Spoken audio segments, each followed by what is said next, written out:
আজ আবারও জিভে জল আসার মতো একটি দুর্দান্ত স্বাদের রেসিপি নিয়ে হাজির হয়েছি। ভিউয়ার্স, আসসালামু আলাইকুম। আশা করছি সবাই ভালো আছেন। আজ আমি করে দেখাবো পারফেক্ট বার্মিজ আচারের একটি সহজ রেসিপি, যা রোদে দেওয়া ঝামেলা ছাড়াই সারা বছর সংরক্ষণ করা যাবে। আমি এর জন্য জলপাই নিয়ে নিয়েছি 1.5 কেজি পরিমাণ, এবং জলপাইগুলোকে আমি খুব সুন্দর করে সিদ্ধ করে নিব। আমি 1 চামচ করে হলুদ এবং লবণ দিয়ে জলপাইগুলোকে সিদ্ধ করে নিব। জলপাইগুলো যেন পানিতে ডুবে থাকে এরকম পরিমাণ পানি দিয়ে আমি জলপাইগুলোকে খুব সুন্দর করে সিদ্ধ করে নিচ্ছি। ভিউয়ার্স, প্রতিটা জলপাই প্রায় ফেটে গিয়েছে। আমার জলপাইগুলো পারফেক্টলি সিদ্ধ হয়েছে। জলপাইগুলো একটু ঠান্ডা হলে আমি হাতের সাহায্যে জলপাইগুলোকে যতটা সম্ভব মিহি পেস্ট তৈরি করে নেব। আমি জলপাই থেকে প্রতিটা বিচি ফেলে দিব, কারণ বার্মিজ আচারে জলপাইয়ের বিচি থাকলে খেতে ভালো লাগবে না।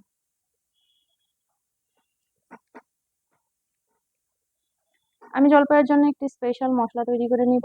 এই জন্য আমি নিয়ে নিচ্ছি 3 টেবিল চামচ পরিমাণ গোটা ধনিয়া, 1 চামচ পরিমাণ জিরা এবং পাঁচফোড়ন নিয়েছি 1 চামচের একটু কম, মিষ্টি জিরা অথবা মৌরি যেটাই বলেন সেটা 1 চামচ, এবং 8টা মতো শুকনা মরিচ নিয়ে নিয়েছি।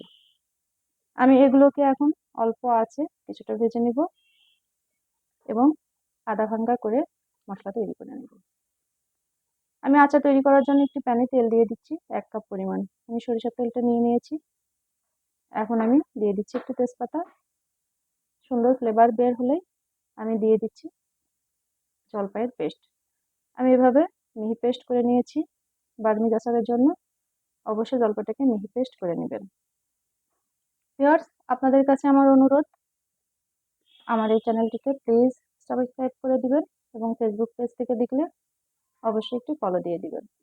আমি 1 চামচ করে হলুদ, মরিচ এবং আদা রসুন আর 1 চামচ লবণ দিয়ে জলপাইগুলোকে নেড়ে চেড়ে নিচ্ছি। তবে আমি রসুনটা 2 চামচ পরিমাণ দিয়ে দিয়েছি। আমি 500 গ্রাম মতো গুড় দিয়ে দিলাম। আমি সবগুলো উপকরণ এখন জলপাইয়ের সঙ্গে খুব সুন্দর করে মিশিয়ে নেড়ে চেড়ে নিব। এ পর্যায়ে প্রধান কাজ হচ্ছে নাড়া। যতটা সম্ভব ধৈর্য সহকারে আচারটিকে নাড়তে হবে, কারণ জলপাইটি নিচের দিকে লেগে গেলে খেতে একদম ভালো লাগবে না।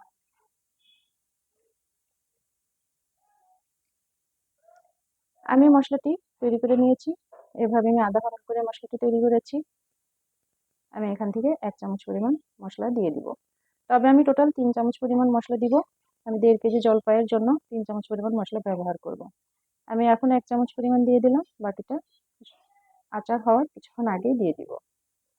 আমি দিয়ে দিলাম 1 চামচের একটু কম বিট লবণ, এবং সাদা ভিনেগার দিয়ে দিচ্ছি 1 টেবিল চামচ পরিমাণ। যেহেতু আচারটি সারা বছর সংরক্ষণ করব, সেজন্য ভিনেগারটা দিয়ে দিলাম। এখন খুব সুন্দর করে নেড়েচেড়ে আমি আচারটি তৈরি করব। আচারটি প্রায় হয়ে এসেছে। এ পর্যায়ে আমি আরো 2 চামচ পরিমাণ গুঁড়া মশলা দিয়ে দিলাম।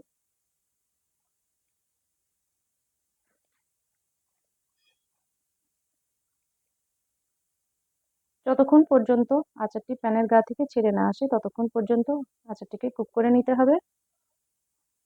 যেহেতু এটি শুকনো আচার, সেজন্য এটিকে যতটা সম্ভব নেড়ে চেড়ে আচারটি তৈরি করতে হবে, এবং আচারটির কালারটা এক পর্যায়ে চেঞ্জ হয়ে আসবে। এখন আমি ঠান্ডা করে আচারের শেপ তৈরি করে নিচ্ছি। আমি হাতের সাহায্যে আচারের 2 রকম শেপ তৈরি করে নেব। শেপটা তৈরি করলে খেতে সুবিধা হয়, সেজন্য আমি শেপটা তৈরি করে নিচ্ছি।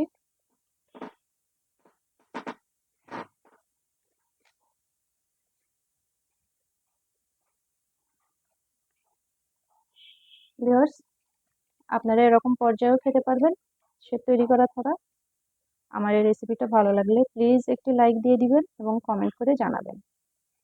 আমার এই রেসিপিটা ফলো করে অনায়াসে আপনারা বার্মিজ আচারের রেসিপিটা বানিয়ে নিতে পারবেন, এবং এই আচারটা যাকে একবার করে খাওয়াবেন সে সারা জীবন মনে রাখবে আশা করছি।